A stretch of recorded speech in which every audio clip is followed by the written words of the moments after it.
صوفیہ کرام رحمہم تعالی کا ایک فرمان بیان کرنا ہے ذاکرین کے لیے، سالکین کے لیے اور بلکہ تمام مسلمانوں کے لیے، کہ یہ راستہ تو تمام مسلمانوں کے لیے ہے، ان کو بھی ذاکرین بننا ہے، ان کو بھی اللہ کی راہ پر چلنا ہے۔ تفسیر روح البیان میں ہے کہ صوفیہ کرام رحمہم اللہ تعالی نے ارشاد فرمایا کہ یہ جو فرار ہے نا جی، یہ راہ سلوک میں ایک مقام کا نام ہے۔ اللہ نے فرمایا کہ اس مقام کی طرف آؤ۔ سبحان اللہ۔ جب سالکین اللہ کے راستے پر چلتے ہیں تو اس راہ سلوک میں مقام فرار بھی آتا ہے، اور یہ جو منزل ہے یہ دوست کی منزل ہے۔ انہوں نے اللہ کو اپنا دوست بنایا، اللہ تعالیٰ کو اپنا محبوب بنایا، وہ اللہ تعالیٰ کے عاشق بنے، محب بنے، اللہ کے طالب بنے، اللہ تعالیٰ ان کا مطلوب ہے، اللہ تعالیٰ ان کا مقصود ہے، اللہ تعالیٰ ان کا محبوب ہے۔ وہ یہ کہتے ہیں لا مطلوب الا اللہ، لا مقصود الا اللہ، لا محبوب الا اللہ۔ تو وہ اپنے محبوب کے راستے پر چلے تو فرمایا کہ یہ ایک منزل ہے فرار کی، کہ جو دوست کی ایک منزل ہے جہاں انہیں اللہ تبارک و تعالیٰ کی جلوہ خاص ملتے ہیں، قرب خاص عطا ہوتا ہے۔ جب اس منزل پر کوئی سالک پہنچتا ہے تو پھر فرمایا کہ اس کو اس منزل کی برکات و ثمرات حاصل ہوتی ہیں، اور اس کی علامت کیا ہے؟ اب اس کی علامت پر غور کریں کہ جب سالک اس منزل فرار پر پہنچتا ہے تو وہ خود کو گھاٹے میں دیکھتا ہے، وہ خود کو نقصان میں دیکھتا ہے۔ وہ کہتا ہے میرے پاس تو کوئی نیکی نہیں، میرے پاس تو کوئی عبادت نہیں،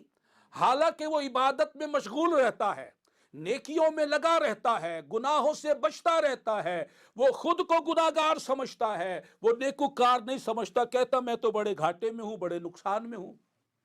اور بزرگان دین رحمہم اللہ تعالی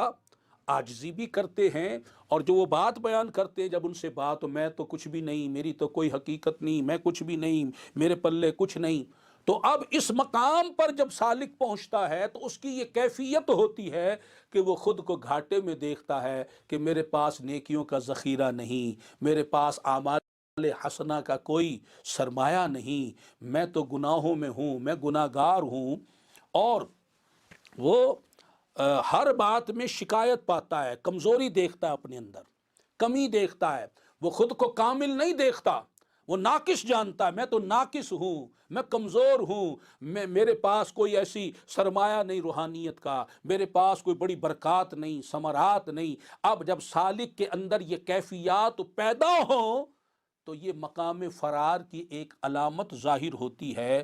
اپنے ہر نیک عمل میں وہ کوتاہی کو دیکھتا ہے،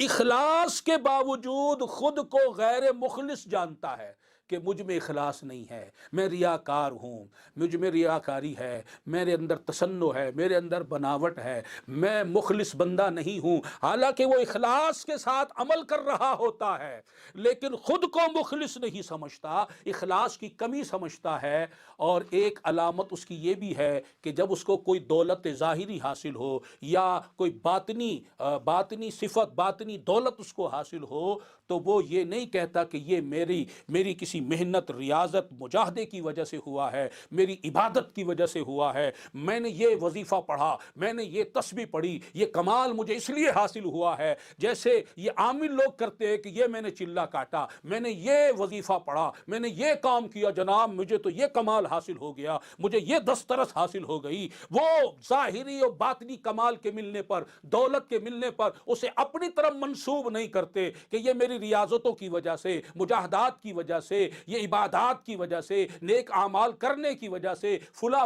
عمل کرنے کی وجہ سے مجھے یہ سعادت ملی ہے، یہ کمال ملا ہے، یہ عزت ملی ہے، یہ فضیلت ملی ہے، یہ دسترس حاصل ہوئی ہے۔ وہ ایسا ہرگز نہیں کہتے، کبھی نہیں کہتے۔ وہ تو بس یہی سمجھتے ہیں اور یہی جانتے ہیں اور یہی کہتے ہیں کہ یہ سب کچھ اللہ تعالیٰ کے فضل سے ہوا ہے، اللہ تعالیٰ کے حکم سے ہوا ہے۔ اللہ تبارک و تعالی نے فضل فرمایا، میرا عمل اس لائق نہیں، میری عبادت اس لائق نہیں، میری نمازیں اس لائق نہیں، میری شب بیداریاں اس لائق نہیں، میرے مجاہدے اس لائق نہیں، میری نیکیاں، میرے نیک اعمال عبادات اس لائق نہیں کہ مجھے یہ کچھ ملتا۔ یہ تو میرے رب کا فضل ہے، اس کا کرم ہے، اس کی عطا ہے، یہ اس نے کرم فرما دیا، اس نے حکم فرما دیا، فضل فرما دیا، جو یہ سعادت، یہ کرم، یہ رحمت، یہ عطا مجھے حاصل ہو گئی۔ اور جب اس مقام پر بندہ پہنچتا ہے تو وہ اپنی نفی کرتا ہے، اپنی واہ واہ نہیں کرتا، وہ سیلفیاں نہیں بناتا، وہ خود ستائی کا شکار نہیں ہوتا، وہ تعریف پسند نہیں کرتا، تعریف کا بھوکا نہیں ہوتا، اس کی طلب مر چکی ہوتی ہے، اس کی خواہش مر چکی ہوتی ہے، وہ طالب نہیں ہوتا کسی تعریف کا، کسی عہدے کا، کسی منصب کا، کسی شے کا، وہ تو خود کو اللہ تبارک و تعالی کی راہ میں مٹا دیتا ہے، اللہ تعالی کی بارگاہ میں مٹا دیتا ہے، اور اپنی خواہش کو ختم کر دیتا ہے، اپنی آرزوؤں کو دفن کر دیتا ہے۔ وہ کہتا ہے میری کیا چاہت، جو کچھ چاہت ہے میرے رب کی چاہت ہے، میری وہی چاہت جو میرے رب کی چاہت، میری وہی پسند جو میرے رب کی پسند، اور یہی بندگی ہے، یہی بندگی ہے۔